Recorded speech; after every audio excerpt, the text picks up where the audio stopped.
We just watched one of the greatest college football games of the 2025 season, and you gotta love it.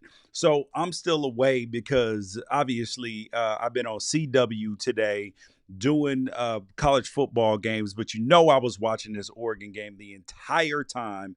And yeah, so we got to talk about it. This was an 18-16 win in Kinnick. Oregon Ducks got the victory. And this was an exciting game. So we're going to break down every single angle of this. So you guys make sure that you guys hop in the chat. You know that I get to you guys in the chat as always, but I appreciate your time. I appreciate your energy because your time is the most valuable thing that you have, and I appreciate you spending it with me. So let's start with I guess the beginning of the game. Let's start with the weather. Actually, no. Before we even start with the weather, and if Iowa fans in here, this is not just going to be an Oregon thing. We're going to talk about your team as well. So let's start back with last night. So I'm flying up here to the studio, and then I start getting text messages. Hey, yo, George, have you heard that Decorian Moore tore his ACL, that Kenyon Sadiq is going to be out, that Harkey is hurt, Jordan Davidson is hurt. And I'm like, what the hell is going on? We just had a bye week. How is this humanly possible that we are this hurt, that Oregon is this hurt after a freaking bye week? So that was my first thing. So I'm on the plane. I start sending out some text messages. I did not get replies from people that I would normally get replies from. And that was the first sign of, something might be a little bit wrong here. That was my first telltale sign. Because if I don't get a reply, I mean, mind you, I normally don't ask about injury stuff because I understand like the gravity of it. And, I don't report on Oregon injuries. That's not my business. I'm a college football analyst. So the first thing was, whoa, what the hell is going on? Because you kind of see the whole season flash before your eyes and everything else. But there were no confirmed reports. The building did a great job of locking everything down. And if you notice, the line didn't move. Oregon was favored by 6.5 points. I think by kickoff, it was 6 or 5.5, depending on where you were betting it. But just the fact that it did not go down, I'm like, okay, something might not be right here in the situation. Because if Oregon was down this many players, particularly a tackle and Decorian Moore and all that stuff, that there would be, on some level, you would have to be concerned about the line moving. And then I'm like, but then when I got no response, I'm like, okay, where there is smoke, there is fire. Where there is smoke, there is fire. We can't sit here and just act like that there's nothing there. So I knew that somebody was hurt. And then by the time I went to sleep last night, I had a good idea of who it was, just not the severity of it. So from what we know right now, based upon what Dan Lanning said, Decorian Moore is that he will be back at some point in time. Kenyon Sadiq, it doesn't look like there are any season-ending injuries. So, and Oregon, they wanted to make sure that there was some gamesmanship there. They wanted to make sure that nobody really knew what the hell was going on, which is obviously smart because then Iowa can adjust. So then we find out before kickoff that Sadiq, Harkey, and Decorian Moore are going to be out. And then you look at the weather. Iowa fans have been rooting for bad weather all week, and they got it. I don't know if it was as bad as they hoped it was, but, it was bad weather, and it was similar to what Oregon played in against Wisconsin, who beat UW today, but that's a whole other story. So let's get to this game. I predicted that Oregon would win this game by 2 scores. And honestly, the way the game played out, this was entirely possible. Entirely possible. And then we will address this. But also, I got to address Kirk Herbstreit for another time, if you missed it on my Twitter. Because on game day today, Kirk Herbstreit said that Iowa would come in this game, that they would play tough, and that they would squeak it out with a field goal at the end. A field goal would decide this game, and he was right, just for the wrong team. Now, this Iowa team is tough. And over this last week, and Oregon fans can attest to this, I have grown to love Iowa fans. I did not know how passionate, dedicated, and into their team that they were. So big ups to Iowa fans. Y'all deserve all the credit in the world. Like it was absolutely special, a special week of engagement, and I hope that they stay around the channel because this was, oh man, I loved it. I thought that those people were amazing. And honestly, I started to feel bad for Iowa fans when I was watching film this week and during the game. Their defense is tough. They make you earn everything. They are physical. They're all the things that everybody, and the environment was everything that lived up to everything that Iowa fans said. I felt bad because they deserve an offense. Kirk Ferentz is too good of a head coach. Now, think about Oregon fans if you were dealing with this. A defense like Oregon has now and a mediocre offense. Yes, you can run the ball on some level, but why does every game have to be a rock fight? And I know that they blew out Wisconsin and Minnesota, but that was largely due to defense and special teams. Like Iowa should be in contention for Big Ten championships, and they're not because Kirk Ferentz refuses to play offense. And it is maddening. Like I feel bad for Iowa fans. They deserve better than this. They deserve better than this. But now let's talk about the officials. The officials in this game, and I'm a person who never complains about the officials because I believe that you got to play with your troubles. The officials were atrocious in this football game. They were atrocious. I mean, how in God's name? And there were some. And yes, I know Iowa fans were upset about no pass interference call, but I didn't think that was pass interference. But you got a pass interference call that you didn't even deserve. Oregon had 5 penalties for 57 yards, and Iowa only had 1 penalty that was called on when he tried to kick the ball after the snap went over his head for the punt for the safety. There were holdings all over the place and everything, but I'm not going to blame any of the tight game on the referees, but they were atrocious. It was clear that it was not, and I'm not accusing them of any impropriety, but it was some home reffing going on in there. And then where was the intentional grounding on third down? I called my son who plays in college. I was like, yo, I'm pretty sure you can intentional ground in the end. He was like, yes, there was nobody going out for a pass. So yes, it should have been intentional ground. It was crazy. It was crazy. All right. So let's start at the beginning. Actually, let's go through this. Now, I got to give big props to Dante Moore and Mark Gronowski. Now, Mark Gronowski, because he is tough. Do you know he reminds me of, oh gosh, if we are talking Oregon quarterbacks, he reminds me a little bit of Jeremiah Masoli, a dude who is 100% physical, 100%, he just finds a way to win football games. But is he a great quarterback? No, not in terms of a passer. No. And that's what Mark Gronowski is. He is a battering ram. He is a fullback. He's Mike Allstott playing quarterback. And I could not figure out for the life of me on that last play why Oregon would spread out like that, but we'll get to that. But big ups to Mark Gronowski. And I got to give big ups to Dante Moore, because one of the things that has been questioned about Dante Moore is this kid's heart. His heart has been questioned time and time again. And honestly, when that last drive came and the camera panned to him when he was sitting on the bench, I was like, are those the eyes of a winner? And I know that I'm not the only one that thought that. And I've known the kid for a while, so I like the kid and I believe in the kid. But you still do have to figure out what if the dog is in there.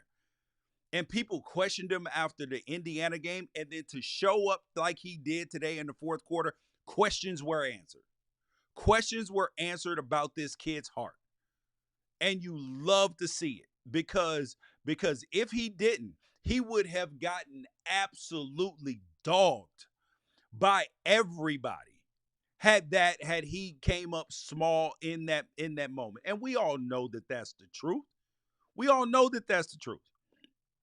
And so then the next thing is, I got to give props to Atticus Sappington, who so I'm watching the game with Mike Yam and Michael Bumpus, who I do the show with on CW. And the first kick that this kid had, I was like, no, he ain't gonna make this kick. I just didn't believe. And honestly, and then the second one, because the first one was 46 yards, then the next one, and then the last one, even though it seemed like a chip shot, I didn't. I was like, dude, there's no way. He's missed too many kicks. As an Oregon fan, you know how many times you've been let down by kicks, and it's so frustrating. So frustrating. And he came through here. But before we go any further, I do have to give you guys this. I do have to tell you guys about the sponsor for this episode. If you're trying to get to the biggest sporting events, concerts, or any other event, use the Game Time app. And you know you're getting the best price because Game Time will credit you 110% of the difference. So make sure you use my code GW20 and enjoy your experiences. All right, so now back to it. So Atticus Sappington, great job, kid. Great job. You came through in the clutch. But let's look at the narratives of this game because I told you that this game was going to be decided by offense. It was not going to be decided by defense. And it was Oregon's offense that went in and did what everybody did not believe that they could do. Think about how many people came up and said, oh, Oregon, they're going against one of the best rush defenses in all the country, this Iowa defense. And I was like, yes, this Iowa defense is good. They're very good. But let's not sit here and pretend because Oregon came into this game. Iowa came into this game second in the nation, either second or third in the nation, depending on with them in Toledo, in yards per game allowed. And Oregon was fourth.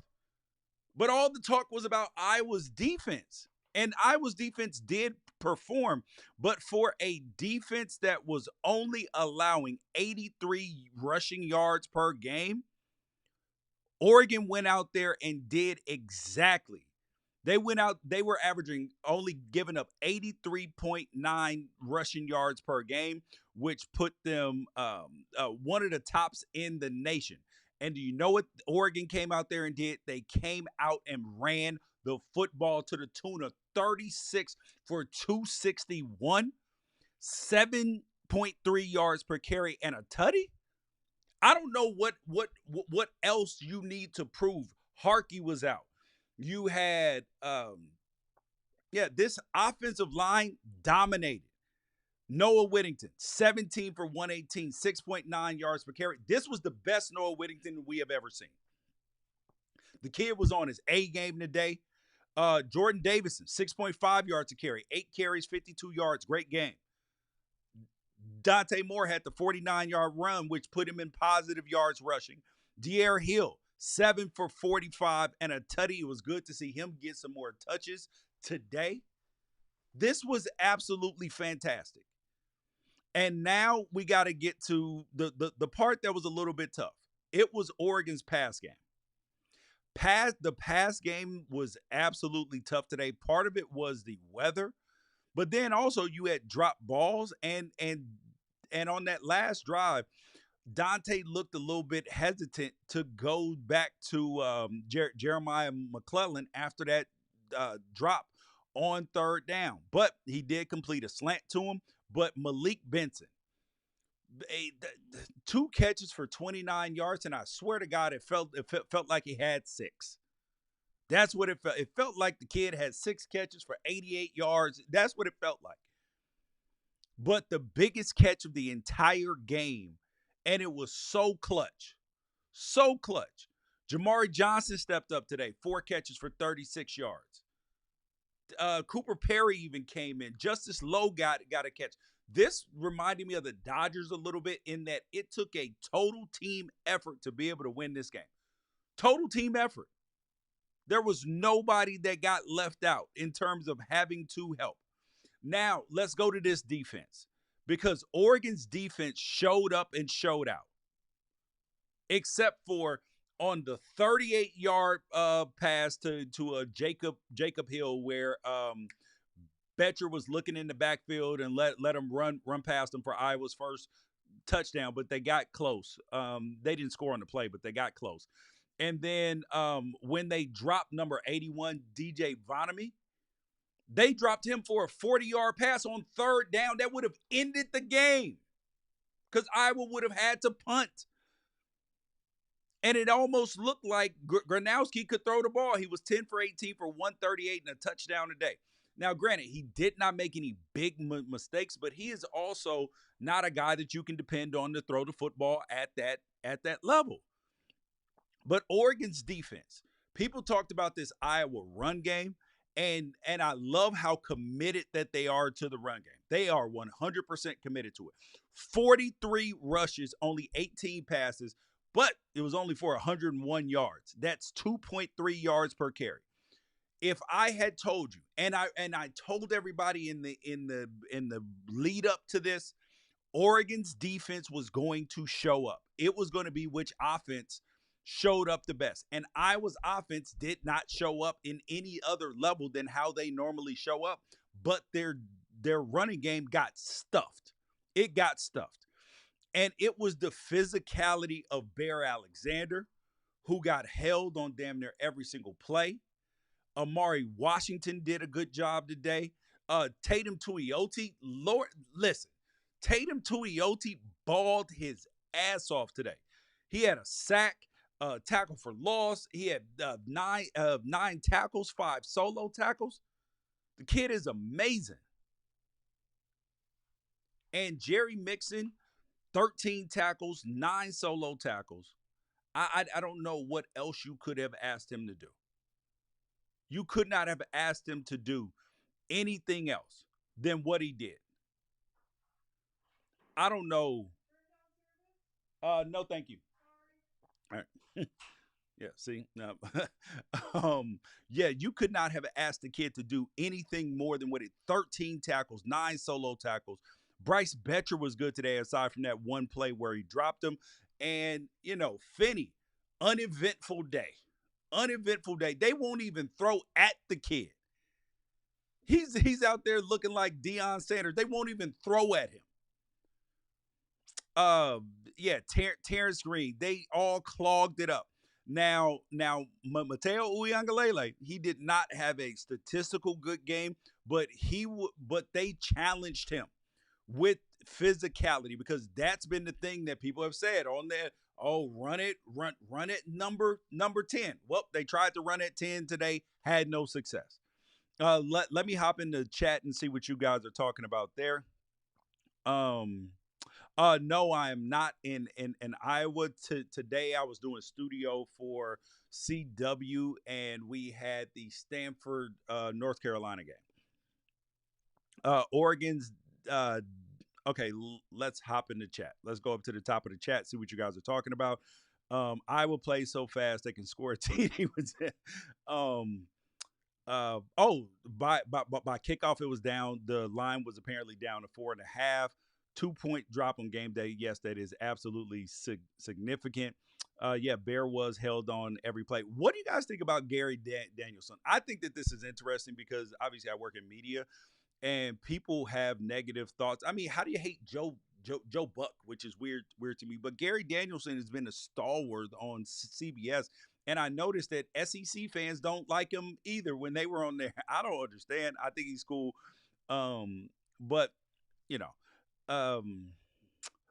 happy we won, but the receiving core but where does the receiving core go from here? Listen, they got to get up better, and we're going to get Evan Stewart back next week. That's what it looks like is going to happen. So that's a big deal. Oh, so he said the bad calls don't excuse our secondary. They lit up everyone that we've played. Only had tennis throws to defend and let every deep throw get by. Now, okay, let's address that. On the two deep plays that happened, one of them was max protection, and I think we only rushed three and had a spy on the quarterback, and nobody got home. And then the second one was oh yeah, we were in cover two and we just dropped them, but there was no pass rush.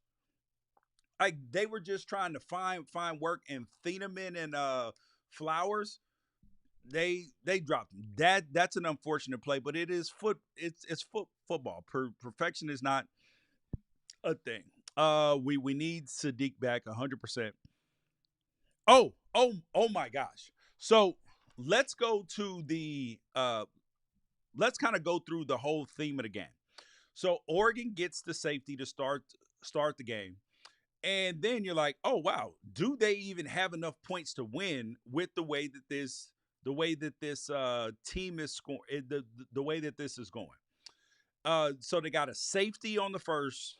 Yeah, so they got a safety and then scored a touchdown. Now you're up 9-0, and then you give up that long pass, and now you're sitting at 9-7. 12-7 at halftime. And I don't know how Iowa always ends up with these nasty ass scores. How? It's freaking crazy. You get a field goal in the third quarter, go up 8. Now you're like, okay, cool. And then Drew Stevens hit a 58-yard field goal. Where do they do those at? 58 yards? Listen, I'm not going to complain about Atticus Sappington because he had his career day to day. So I'm not going to wish for Drew Stevens to be my kicker because he can kick a 58-yarder. Hopefully we don't need a 58-yarder at any point in time. But now let's talk about when it was 15-10. It was fourth down. It was fourth down, and Oregon was on. I'm sorry, they were on the 3-yard line, and Iowa comes out and spreads everybody out in 5 wides. What the hell? It was 4 wides, and then they motioned it back out. What the hell are they gonna do in 4 wides? The same thing that they did the last time that they got in that. They spread it out and they ran a quarterback draw. What did you think was going to happen? I could not figure out when we were out all spread out and only had 4 or 5 people in the box. I was like, what are we doing? I know that Boettcher and Mixon are going to crash off the edge and we're just going to blitz him and force him to pass the ball. And we didn't. We just let him run the ball. I was incensed. I was screaming at the television. I was like, what in God's name is going on? Why on earth would we leave this man to run? Because if he can throw the ball and beat you on the number 1 pass defense in the country, when he has not shown any ability to do that, to throw in a tight window all day, why wouldn't you make him do it? But you win the game. So there's that. But then that game-winning drive. Listen, let's go through it. First of all, in the first half, I thought we were when we were going down before halftime, I thought that we moved a little bit too slow and didn't eat up enough clock. And we ate up way too much clock considering that we had timeouts and all of that stuff. So as the drive is going, so it's 1 minute and 51 seconds. Start out with a 4-yard run, 4-yard pass, and that all by itself took up 33 seconds. So now it's 1:18 at the 29-yard line, and I'm like, okay. And then you get a 3-yard run, and I'm like, you're at the 33. So now it is 44 seconds left. You're at the 36. I'm like, can we speed up, please? And then you get an 8-yard pass to McClellan. And then with the tick, tick, tick, tick, tick, tick, tick. And then here comes the 24-yard pass. Dante Moore to Malik Benson. He might as well have handed Malik the ball, just put it right there and handed it to him. That was a freaking ridiculous throw. Ridiculous throw. He deserves, like, that is stones. That is onions. And the kid was nails on that last drive. And then a couple shots at the end zone. So I couldn't even be mad. I thought it was a pass interference when he went back to Benson at first. And then when they showed the replay, I was like, that's ticky-tack. I wouldn't want that called. But then in comes Atticus Sappington, the man that the world doubted, the man Oregon fans doubted. Put it. Now, it wasn't right between the uprights. He did sneak it in that left corner, but in his end, baby. In his end. And truthfully, this was one of the best wins that Oregon has had in a long time, because this was a gut check. You were hurt. You were injured. The entire world was doubting you. Oh, upset city. I was going to win. I was going to win. I was going to win.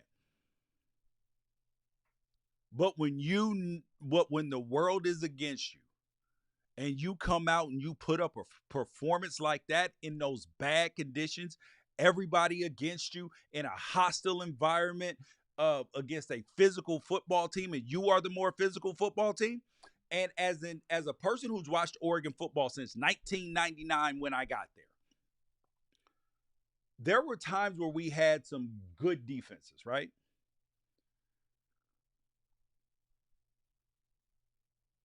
There were some there were some defenses that were good over the years. And that's how you get to play in 2 national championship games.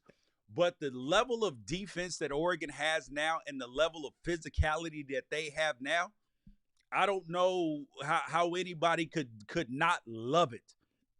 How could you not love the level of physicality that your team plays with? And then I tried to tell everybody for the last 2 weeks, trying to be the leader of the Oregon fan base. People are saying, "Oh my God, Will Stein sucks. The coaching staff is bad. Our players aren't good enough. The season is lost." And this, I'm like, you're sitting at 7-1. And the new age of college football is here. Nobody is perfect. You watch Alabama, there's nothing perfect about Alabama at all. Honestly, there's only one team in college football right now that doesn't look like they can be effed with, and that's Ohio State. That's it. You saw Indiana versus Penn State today. If Oregon plays with the level of physicality that they played today with, and they do well in terms of stopping the run, you don't think they can beat Indiana? 100% they can beat Indiana. Texas A&M, their quarterback is, if you force him into passing situations, you can. That is a game that can be won. Alabama already lost to Florida State, so you can't even talk about whether they're not flawed or not. Georgia, their defense has looked not great at times, and their ability to run the football sometimes is not great either. Ole Miss went down to the wire basically with Washington State, and they have been scored upon. Arkansas, I believe, almost beat them. BYU don't have the athletes. You saw what Texas Tech did to them today. Put them in a nook, the headlock, and gave them a noogie. Texas Tech lost to Arizona State, and I actually think that they might be the third best team in the country right now in terms of the way that they have destroyed people. The only game that they lost was to Arizona State when their quarterback Barry Morin was out. Notre Dame looks good, but they're flawed, clearly. Texas, flawed. So Virginia, flawed. Like how are you going to – this is the thing, is like, how can you look at your team if you are Oregon and be like, oh, man, listen, we just don't have it. You can't. This is the new era of college football. Everybody has flaws right now. And it is going to be who is playing the best when December and January come around. But Oregon's schedule did take a hit today because the Washington Huskies lost. The Washington Huskies lost to Wisconsin. Yes, that same Wisconsin team. And I put Washington on upset alert this week. I put Washington on upset alert because I knew exactly what was going to happen. This Wisconsin team is tough. They have rallied around their head coach, Mr. Luke Fickell, because they know what's going on. I'm telling you, this was an absolutely amazing game, and it was fun to watch. All right, let me hop in the chat, see what else you guys have to say. Put your resume in because Will Stein is going to be a head coach somewhere. He's going to be, he's for sure going to be a head coach. Somebody said, what happened to Mateo? I don't think he was hurt or anything. He wasn't in on a lot of places. They were running at him.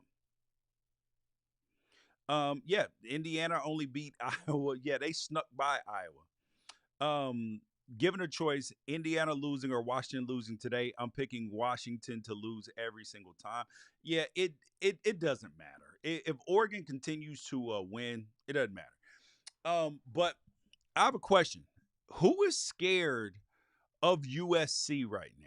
Is anybody afraid of USC with what you have seen? That's a legitimate question. Is anybody afraid of USC? Because if the level of physicality, because remember, Northwestern was running over USC yesterday. If you're sitting here thinking that USC is going to beat Oregon, Oregon can line up and run USC over. And whenever USC has played against a top pass defense, they have struggled. And Oregon has the number one pass defense in the country. So there's that. I'm actually crazy excited about that because when you can be proud of your football team, this is one thing that fans have to always appreciate is when you can be proud of the football team that your team, the product that your team puts out there. It's amazing. And this sort of win is exactly why Dan Lanning is so sought after by all these other teams, and they want to see if there's anything that they can give him that'll get him the lead because of what you saw on that field today. Now, I do have one complaint. Well, actually, it ain't even a complaint because it's Dan's choice. Can anybody explain to me why Dan Lanning keeps wearing cotton shirts, cotton sweaters in the rain? I mean, I know he's a tough guy. I know it, but I'm like, man, can you please put on a raincoat or something, fam? We can't have you getting pneumonia and missing practice, man. But I also found it funny that people said this was Oregon's welcome to the Big Ten moment. What? How, Sway? How is this a welcome to the Big Ten moment?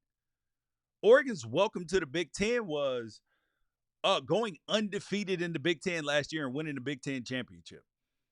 And all of them games weren't easy. This is the same type of game that they had with Wisconsin last year. This ain't Oregon's first tough game.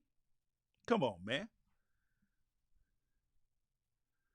Oh, he said he doesn't put on rain gear because he wants to be in it with his players. If that's an actual quote, I'm not mad at that. I'm not because then you are all in it. Yeah. And Oregon still hasn't even lost on the road in the Big Ten. And people always talk about road games are so hard. Yes, they are hard. Good teams win hard games. That's just the truth. And if you guys are just joining us, man, I appreciate your time. I appreciate your energy. I got to tell you real quick who this episode is sponsored by. If you're trying to get to the biggest sporting events, concerts, or any other event, use the Game Time app. And you know you're getting the best price because Game Time will credit you 110% of the difference. So make sure you use my code GW20 and enjoy your experience. All right. Now back to it. Do this. And so let's kind of look forward just a little bit. Look forward a little bit in terms of what's going on. And also, let's look across the rest of college football right now. So Oregon has uh three more games. They're at home versus Minnesota next week, and I don't want anybody to believe that that is a layup of a football game because it's not. I know that they lost to Iowa 41-3. But they're not going to turn the ball over as much as they did, or they might. But you can't just think that that is going to happen. And Ohio State beat them 42-3. So you better show up because Minnesota is going to try to bring their best. Then there's USC, and then there's Washington. Now let's look across the nation because Oregon came in at number 9, and people were questioning, who they played and everything else. So this Indiana team, I need everybody to understand. And you guys make sure that you swipe up, like, share. If you're watching it on Twitter, go to the YouTube channel and give it a subscribe as well. The link is on the channel. The link is on the YouTube. So Ohio State came in 1, Indiana 2, Texas A&M 3, Alabama, Georgia, Ole Miss, BYU, Texas Tech, Oregon, and Notre Dame to round out the top 10. Now, after this Iowa game and the way that Oregon performed, obviously they're going to go up because BYU is going to fall because of the way BYU lost. Texas Tech thumped them, absolutely thumped them. So, and we know that the voters, they typically just move people up, don't really like shuffle the deck a whole lot. And Texas A&M beat Missouri 38-13. So I'm looking at, actually, hold up. I got it right here for you. I got it right here for you, people. So here is the poll here. Uh-oh. Let me get my video back. Okay, so man. I'm not at home, so I got some technical things going on right here. Okay, so here is the playoff rankings right here. I believe that you're going to have Texas Tech. Well, Texas Tech should at least go up to number 6 or number 5. The hell, maybe even number 4 with the way that they destroyed BYU. I mean, 29-7. It wasn't even close. Like that game was not even close. Oregon. And the reason why that they should jump Ole Miss for sure is because Ole Miss, is because Ole Miss played the Citadel today. You play the Citadel in November, yes, you're going to get jumped. That was gross. Watching everybody else play real football games and you was watching Ole Miss play Citadel. If you don't stop it, stop it, stop it, stop it. All right. And Vanderbilt won today. Virginia is trying to catch up on Wake Forest right now. That game is going on in the background as we speak, so we'll get to that in a minute. Let me see if I can get this video going for you guys real quick, the way you guys can see what the hell is going on. So right now you have the CFP. Here is the way it was shaken out as of last week. Memphis lost, so they're going to be out of there at the 12 spot. Virginia is down to Wake Forest right now, 16-9 with 2 minutes to go. So we'll see how that goes. And then you got BYU at 7, so they're going to be out of there. So Oregon, at a very minimum, is going to be going on the home line of the college football playoff seating. So at the very worst, and if they finish at 11-1, that's going to be significant. All right, so let's go through the games of today a little bit. You had Cal and Louisville. Knotted up 23-23 with 2 minutes to go. So Notre Dame and Navy. Notre Dame, which people have criticized, they are beating the you know what out of people. It's 49-10 over Navy right now. They've rushed the ball for 225 yards. That was part of my no doubters. Like, that was part of the no doubters. I was like, what the hell are we doing? Now I'm gonna take you guys to my upset alert teams, right? So I had these teams on upset alert today. Hold up, let me get this thing on for you. Why can't I put this camera? Why can't I put this camera on? God dang it! I'm sorry, y'all. All right. So on upset alert this week, I had certain teams. I had Georgia versus Mississippi State. Georgia didn't care nothing about it, 41-21. And I'm actually very, very excited to see this Georgia-Texas game next week, because it's in Georgia, and we're going to see what Texas is really made out of. And we're going to see what Georgia is really made out of. Now, part of me wants Georgia to win that football game, because if Georgia doesn't win that football game, if Texas wins that football game, the SEC is going to be making every single case trying to get 5 or 6 teams in the college football playoff. And they are not the best in terms of the number 1 teams in the college football playoff. All right. Then we also had today, we had Auburn versus Vanderbilt. In this game, Diego Pavia, 377 yards, 3 touchdowns. He was impressive. He also rushed for another 112 yards and a touchdown as well. Now, Auburn is playing with a new head coach in DJ Durkin.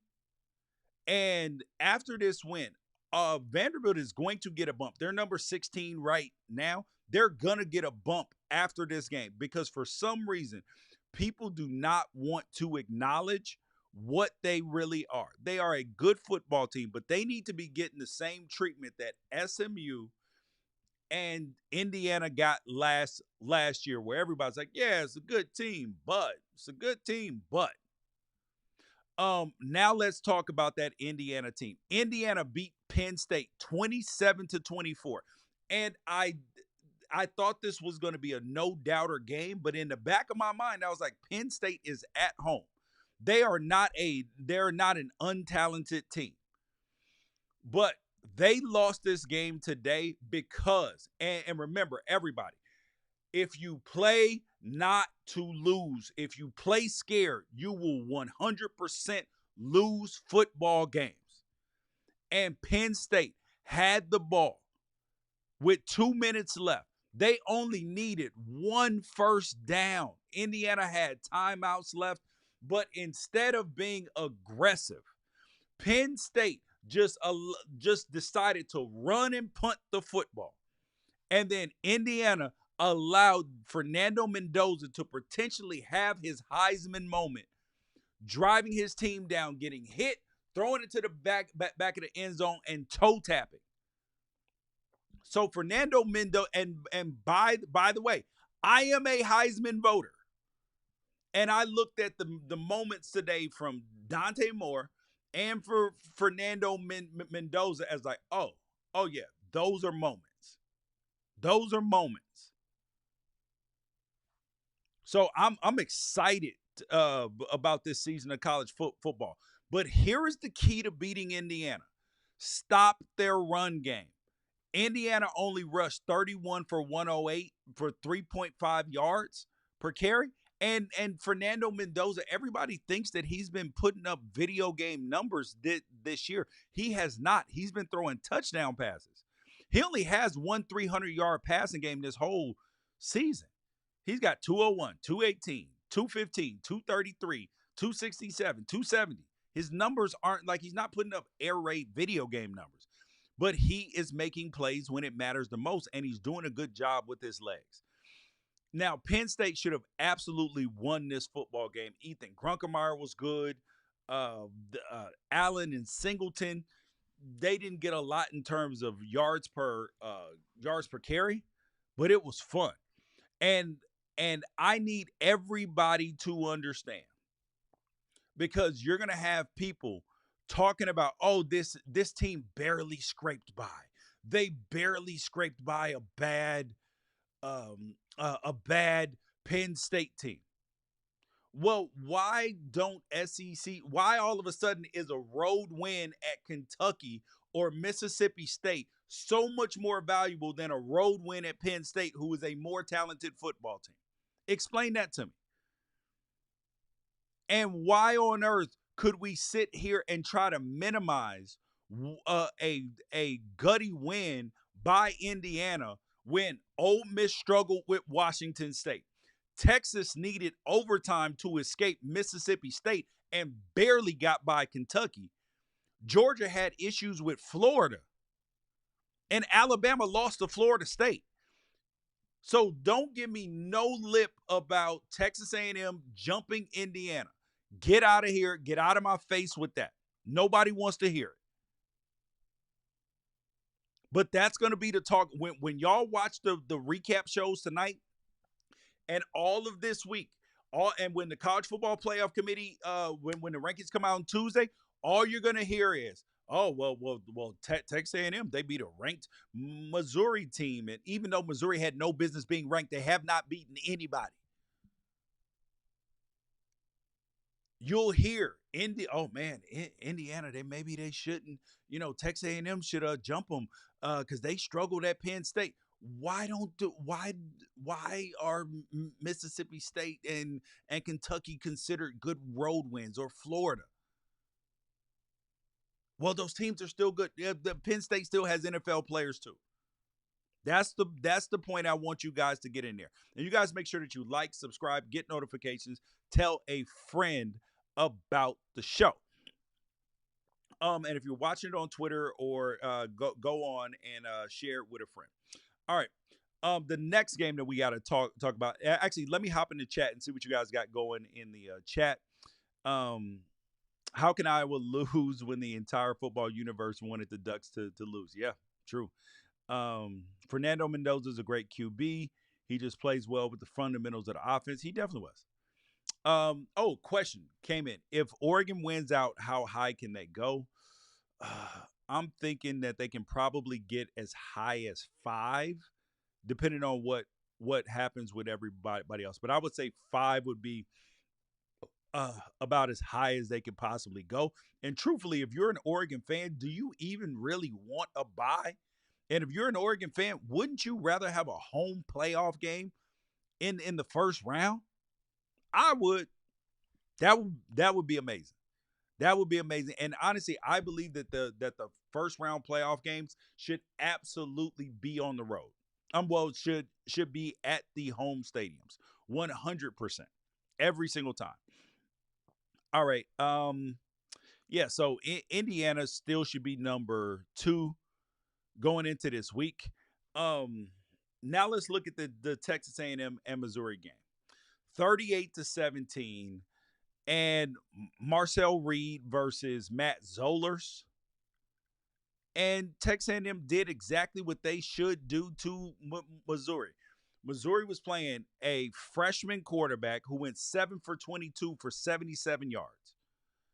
That's exactly what Texas A&M should do. Missouri's on their 3rd string quarterback. That's not how you win football games. And their head coach, Eli Drinkwitz, everybody knows that he is actively shopping himself around for coaching jobs. So, of course, your team is not going to play great when everybody is looking out for themselves. Ahmad Hardy doing what's best for himself. Jamal Roberts. Now you got some of these dudes still trying to do what's best for the team, but how can you not? even think about yourself and what's best for you when your head coach is name is being rumored about for head coaching jobs. That makes no sense. They will try to blame the players, but it ain't the players. This is the coaches. All right. And but Texas A&M does have some good things going. Their offense is really good. Ruben Owens at running back, Casey Concepcion, Mario Craver, their wide receivers. They're really good. But I got questions about their rushing defense because they have been rushed upon. Notre Dame rushed upon them. Missouri had over 200 yards today. Um, uh, LSU, which has had trouble running the football, they weren't able to run it on them, but they were able to put up 25 points. So this team can be beat. Now, Mike Elko's doing a good job, and at least he has shut down the rumors on some level of him leaving. So we'll see. Now let's look at Ohio State. Ohio State, Purdue. This game was actually very, very, very interesting. Purdue was up at the end of the third quarter 3-0. But then everything fell apart because Ohio State, within the blink of an eye, to start the second quarter, 9 plays, 75 yards, and a touchdown. Then 10 plays, 89 yards, another touchdown. Then they get an interception, 9 plays, 30 yards, touchdown. Then they get a field goal before the half, and all of a sudden it's 24-3. This offense is absolutely dangerous. And this defense is super dangerous too with Arvell Reese, the Sonny Styles, Peyton Pierce. This is a good football team. Now, I do not believe that Ohio State cannot be beat. And I'm going to point to you why. Because this team has not been tested yet. And there is no point in time in any college football season where you don't get tested. Now, that test may come against Michigan or it may come somewhere else, but they will be tested at some point in time. It's not a matter of if, it is a matter of when. And if they don't get tested until the college football playoff, they will not win the national championship. I promise you that. I promise you that. Now, we went over Georgia, Mississippi State, but I want to go over that for just a second again because Gunnar Stockton, 18 for 29, 264, 3 touchdowns, and they absolutely shut Mississippi State down. So much so that they had to switch quarterbacks. And Georgia, whose running game has been really intermittent all year, had 303 yards. It seems like Georgia is starting to click. And it's funny because Oregon fans are starting to sound to me like Alabama and Georgia fans. They're starting to sound like them in terms of they are not, that they are not a team that is just fully going in all the right direction, and their fans are getting frustrated. Their fans are getting frustrated. I'm glad y'all brought up USC in the chat. And this Georgia team, I believe that they're really good and that they're going to be a threat. And it seems like they're a team that appears to be peaking at the right time. And if Oregon meets them in the college football playoff, that is going to be Dan Lanning's masterpiece if he can beat Kirby Smart. Because think about how long it took Kirby to beat Nick Saban. And it was basically for a natty opportunity. And then you would have Dan Lanning getting a chance to play Georgia for a natty opportunity. Oh, you couldn't script it any better. All right. Now, for all the Oregon fans who joined in, I went over everything at first, but I'm actually going to hit this Oregon game again because we've been on for 54 minutes. And and just like anything else, we got to bring it back. So we just watched the Oregon Ducks win what is at Iowa, number 9 versus number 20. in what is one of the best wins in recent Oregon history. And the reason why it's one of the best wins is because you have Harkey, starting right tackle out. Oh, and shout out to Wilson. Kid came in. He wasn't perfect today, but he was really good. He was physical. He finished blocks. You could not have asked him to do any better in relief. Harkey out. A first-round tight end in Kenyon Sadiq and a mauler in the run game. Out. Decorian Moore, out. What more could you... And then you lose Gary Bryant Jr. at the beginning of the game. Evan Stewart is out. And then you got Grisham is out. And so is Kyler Casper. All of these dudes are out. Wait. Actually, Casper might have been back today. Either way. Like, so much so that you got Cooper Perry playing. Jeremiah McClellan is playing.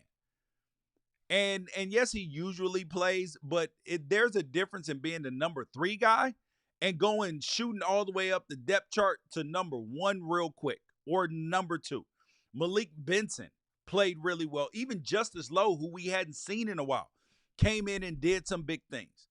And to go in and win a game 18-16 in Kinnick when you are shorthanded in bad weather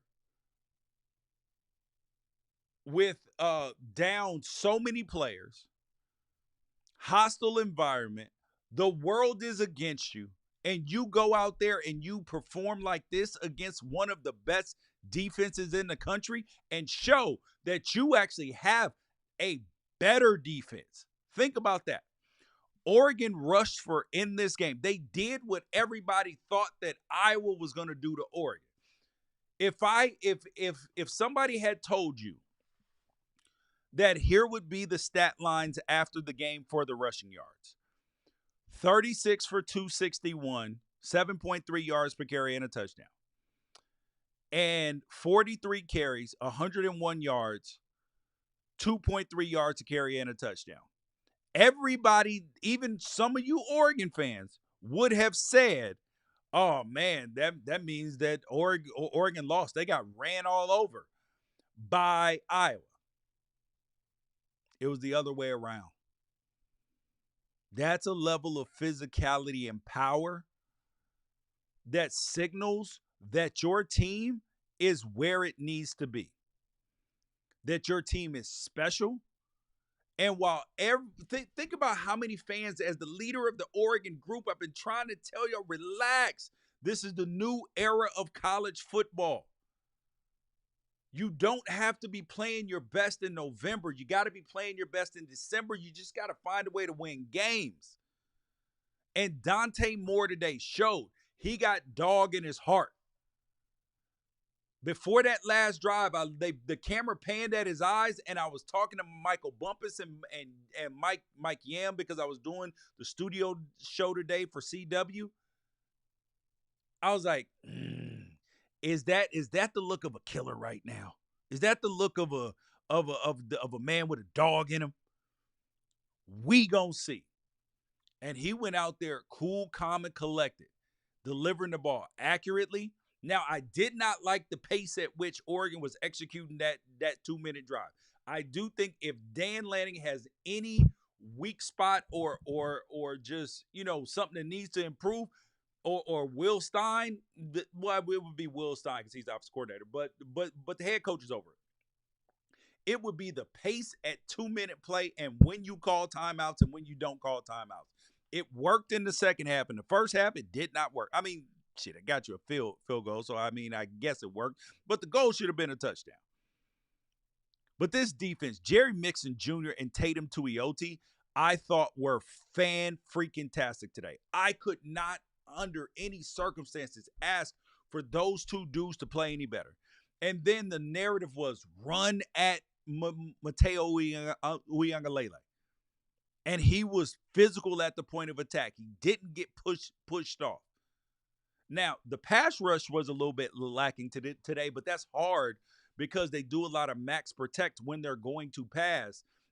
or they also move the pocket and they do some different things. I didn't like two dudes getting dropped in the secondary, especially on third down, and Dan is not going to love that because this game could have been a 2-score win, which is what I predicted. But to win a national championship, you got to be able to win moments like this. Whether it's this year, next year, year after, these kids have been in big moments. And people wonder, oh, is Kenneth going to be too big for him? Some of these kids have been to the shoe. They've been to Penn State. They played in the Big Ten championship. They played in the Rose Bowl. How was Kenneth eat that? Like no shade there. How was Kenneth going to be too big for them? Now Iowa's team though. Mark Gronowski did a great job. He did exactly what he is. He's a fullback playing quarterback, and he did his thing. But Iowa fans, y'all deserve better. Y'all deserve an offense, man. Y'all deserve an offense.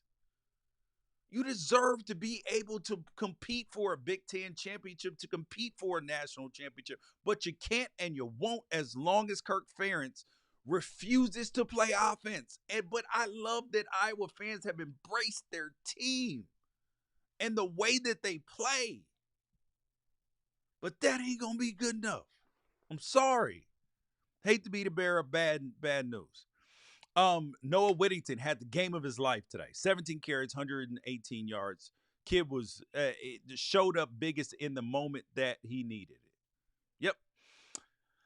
All right. Let me hop in the chat. Oh, Kyle Chaos? What the hell is going on over there? So, first of all, Wake Forest beat Virginia 16-9. Morris got knocked out of the game, their starting quarterback, and Daniel Kalen ended up having to come in. He went 18 for 28 for 145. But Oregon former quarterback Robbie Ashford today, 7 for 16, 46 yards, and then 11 for 57 yards rushing as well. And then Deshaun Purdy, their other quarterback, went 2 for 7 for 18 yards. Now, Jake Dicker, can you please put Steel Pizzella in the game? Please, for the love of God. He's your best quarterback right now. But I know that you're winning right now. You got six wins. You keep playing this struggle fest football. Put the kid in. I know he's a true freshman, but your team will improve. And Virginia, the ACC just can't catch a break in terms of, like, there was a path to where the ACC could have got multiple teams in the college football playoff. That is not happening now. They're going to get the one team, and that is going to be it. Because you have Louisville ranked 14th right now. Virginia's going to fall. And Louisville is in a dogfight with Cal right now. That game just went into overtime.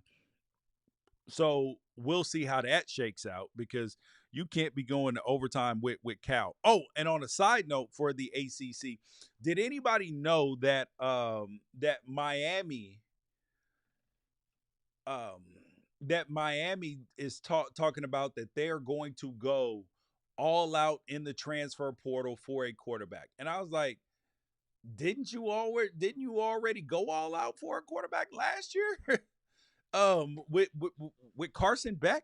So then I got to thinking, who are the quarterbacks that they might go after? And if I were desperate for a quarterback, the team that I would go after, the quarterback that I would go after would be Jaren Kiwi-Sack. Well, actually, first would be Darian Mensah from Duke. Kid has over 20 touchdowns, only two picks on the season. He has been phenomenal. Phenomenal. So I'm going to go with Darian Mensah first, then Jaren Kiwi-Sack-Sagapouateli from Cal. I don't believe that Cal's going to be able to keep him after this season. Somebody's going to offer him that Darian Mensah money, that $4 million. I would go after Drew Mestamaker from North Texas. I would call him. I would check on him to see how he's feeling. I would check on his temperature. Who else would I look at? I would look at Josh Hoover at TCU, Brendan Sorsby at Cincinnati, and I would go look at the short king, the Demond Williams at Washington. That's who I would look at if I were trying to quote unquote go all in for a quarterback next year. That is exactly where I would go.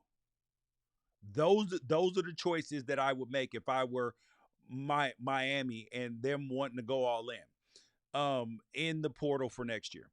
Louisville is up 26-23, and Cal has the football because they kicked the field goal.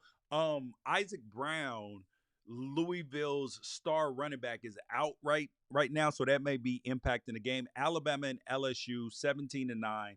That game's still going crazy. With 8 minutes to go in the fourth quarter, we might make it to the end of that. We may not. Let me see any other. Oh, Miami won today, 38-10 over Syracuse. Speaking of them, that was a crazy game. In terms of like Miami has been struggling, they're having a crisis of confidence. And when you look at the ACC standings, I don't even know who's going to end up in the championship game at this point in time because Virginia had already lost to NC State, but I don't think that was that was a conference game. But now they've lost to Wake Forest, which now puts them in a different situation. Oh wait, no. The North Carolina State game was not a conference game. I think, yeah, it's confusing over there in the ACC.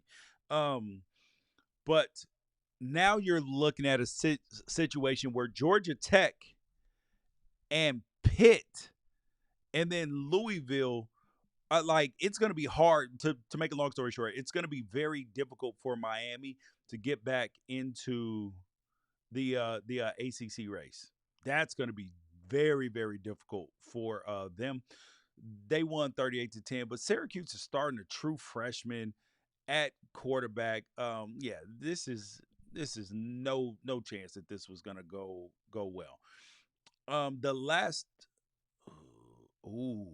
Cal is at the 6-yard line, second and goal.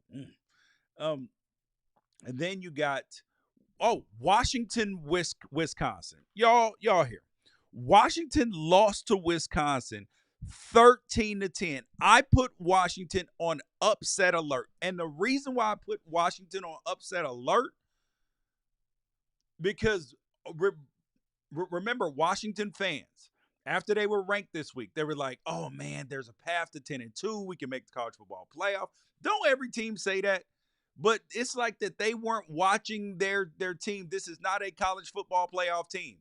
It's not. Oh my God. LSU benched Nussmeier.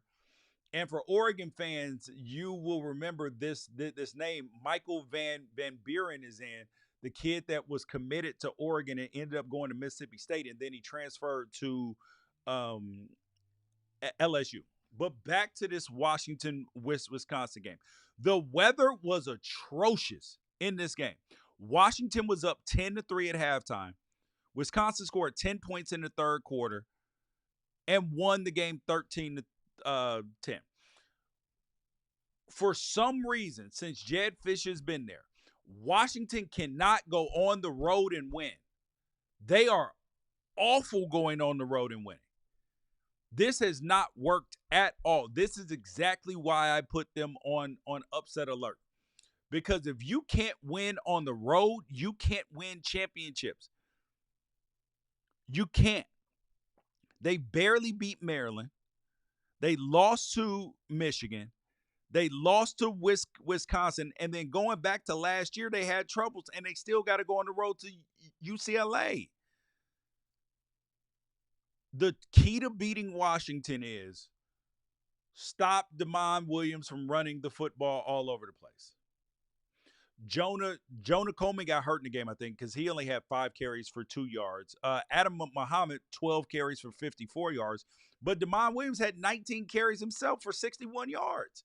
because Wisconsin's defense, and remember, everybody was sitting here poo-pooing Oregon about Wisconsin. But Wisconsin's defense is really good, and you saw what they did here. And what they did is they played three different quarterbacks: Hunter Simmons, Carter Smith, and Danny O'Neal. They were combined, including number 91. I think that's the punter, Sam West. Like, if you take away the kicker, if you take away the kicker throwing a 24-yard pass, they were 5 for 17 for 24 yards as a quarterback group. That's it. And the weather was awful. It was windy. The rain and the snow was coming in sideways. But this is why your physicality matters. And Oregon's physicality traveled. And Washington's physicality is not traveling right now. You can have Denzel Boston. You can have Desmond Roebuck. You can have all of these dudes. But unless you are able to line up and do the Marshawn Lynch, run through a mofo's face over and over and over and over again, you're not going to be able to win big-time football games. And if you want to win a championship, you got to be able to win big-time football games.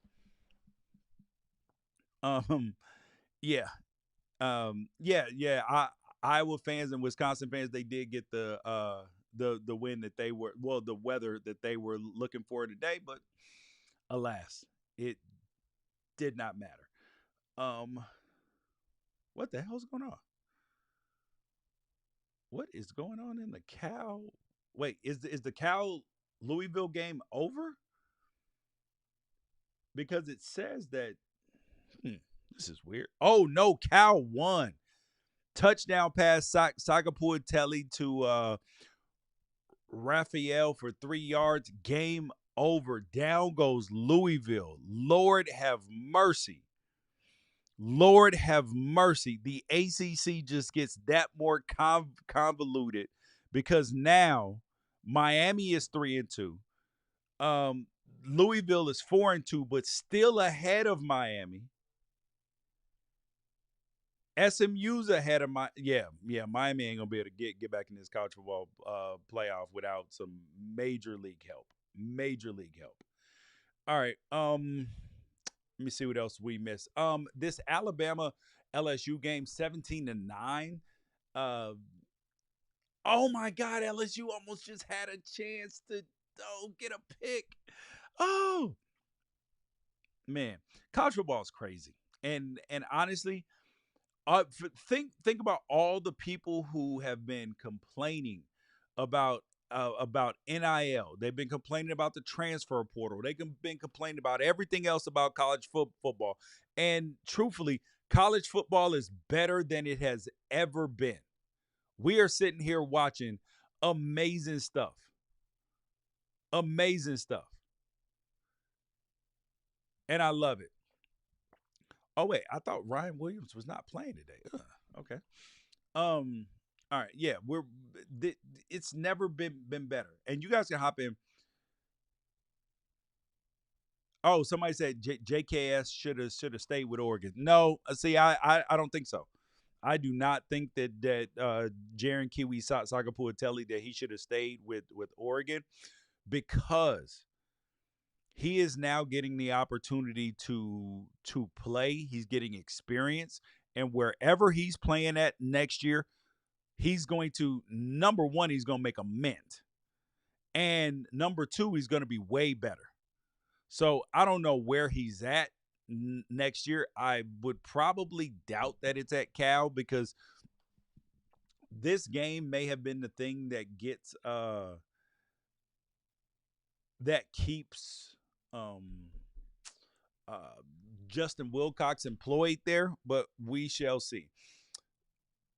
If Alabama makes this field, this game's a burrito. Alabama 20, LSU 9, 425 to go in the game, and LSU hasn't been able to move the thing. And Dante Moore is going to be back at Oregon next year as well. I told everybody this on Scoop Duck and on Twitter as well. The kid will be back for next year, so y'all can just book that and watch that as well. All right. What else did I do? Let me see what else I missed.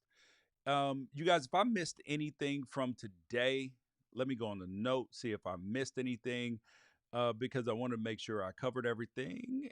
And see, everybody's looking forward to Oregon's team next year. Why are we looking forward to that next year? This team is good right now. Bama doesn't look very intimidating to me. Struggled to beat a shite LSU team. I've told you, everybody in college football now is vulnerable. There is nobody in college football that is not vulnerable right now. Oregon is vulnerable. Indiana, you saw today, they had to squeak one out. Texas A&M is vulnerable. Texas Tech is vulnerable. They've lost. Alabama lost to Florida State. Yes, they're vulnerable. And you're watching them now against LSU. Georgia's vulnerable. Oregon's vulnerable. You have Notre Dame has lost twice. They lost to Miami and Texas A&M. Of course, they're vulnerable. Texas is. There is no team right now that is not vulnerable, maybe except Ohio State, but they haven't just run into their thing yet. And NIL is the great equalizer in college football, and honestly, I love it. People are mad because Texas Tech is probably going to have the #1 recruiting class in 2027. I don't see no problem with it. You know who cares? Oh, you have a lot of teams who care. The Georgias, the Alabamas. Oh my God. I forgot one topic that I got to talk about, and I'm going to make sure that I clip this in its own individual thing. Let's go back to yesterday. Let's go to USC versus and that Bush League-ish that USC did versus Northwestern. USC is the Lincoln Riley. What he did with that fake punt was gross, and it was Bush League, and it was illegal. So let's break it down, because I'm going to actually show you this clip. Uh-oh. Hold on. Let me put this thing on real quick.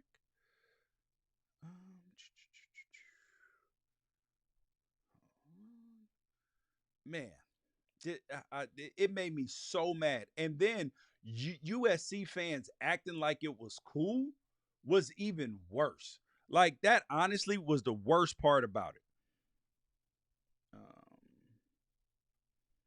Okay, here we go. That was actually the worst part about it. Let's go to this clip from yesterday. Okay, so y'all see this, right? Let's start it at the beginning. So you had USC's punter, what we thought was USC's punter, throwing the ball to a wide receiver for a first down. All right? And then we find out a little bit later that the punter is Sam Heward. And USC put Sam Heward in number 80, the same number as the actual punter, and put him out there. So USC people so desperate. Though, George, you're an Oregon homer. That's why you hate it. You hate USC. No, it's because this is Bush League. And the reason why it's Bush League is because USC, they knew. So as a member of the media, they put out a media guide essentially every single week for every single game. Heward is listed as number 7 in every single thing. Number 7 in the thing. Now, granted, they did change it, and on the thing that you get in the press box, He is listed as number 80. But the rule says, and here's where a little bit of complication lies, is the rule about numbers. There are double numbers in college football because most teams have over 100 players. They have some retired numbers as well. And players on offense and defense will have the same number, okay? And then they just can't be on the field at the same time, which most people adhere to pretty easily. If not, it's a 15-yard penalty. Now, but we will see sometimes where there is a double number that needs to be on the field on special teams especially, and they'll put like a big jersey on them and all this stuff. Well, they brought Sam Heward out in number 80. And USC fans are like, well, that's not illegal. He's listed on the chart as that. And if and their fans need to be, their coaches need to be more aware of what the hell's going on. It's their fault. No. The rule states that in addition to if you change your number and then you come in the game that you have to report, but that's not the situation that USC was in because he's listed on the chart. The issue is that you can't have people in the same number playing the same position. Well, George, Hewitt's a quarterback. He was lined up at punter. The punter is number 80. You have two skinny, tall white guys who look exactly alike. And people are like, well, they should know the difference. How the hell can you know the difference? It's a tall, skinny white kid running out there at number 80. You can't get a good look at his face like that. And they don't even know what the kid looks like anyway. He didn't even play. So USC fans, yes, it was garbage. Lincoln Riley, that was weak. It should have been a 15-yard penalty, and it wasn't cool. It was whack. And you did it against Northwestern? It'd be different if you did it against Oregon in desperation. But you did it against Northwestern? What are we doing? You are big bad USC. This is the same thing that don't allow. That type of thing is exactly why he don't want to play Notre Dame no more. It's too difficult. It's too hard. It's this, it's that. Get some cojones, man. But there is nothing wrong with gamesmanship. There's nothing wrong with trick plays. There's nothing wrong with onside kicks. None of that. But that's below board. That is weak as hell. And I'm sorry, Lincoln Riley, if you see this, somebody needs to tell you. Somebody needs to tell you.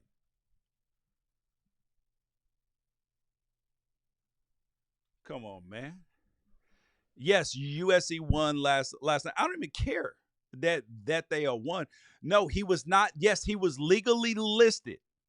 He was legally listed, but he should not be. But he was not able to go in at punter. You will see the league come out and talk about it this week. There will be a rule about it. All of this stuff because this was an improper use and the refs missed it. Come on, man. It's a whack. It's whack, and USC who fans who are defending it because many were up on my timeline talking about how weak it was and agreeing. Just because you're on somebody's side, that doesn't mean that you have to agree when they do stuff that's weak and whack. You can say, nah, man, I'm not with that. Just say it. You don't have to go along with it. If Dan Lanning did it, I would have said the exact same thing. It would have been whack if Dan Lanning did it.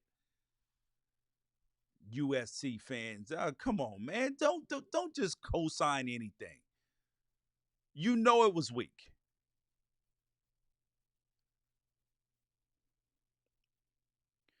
But anyways, though, yeah, this Alabama game is over.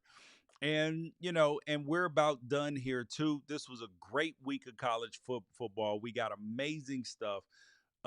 Oregon State still on. They're going to beat up Sam Houston State. And that's it. You guys, make sure that you guys like, subscribe, get notifications, tell a friend about the show, and make sure that that everything that you do, I appreciate your time. I appreciate your energy. We're going to be at 25,000 subscribers this week, and it is thanks to you guys. I appreciate, bro. Y'all have helped me.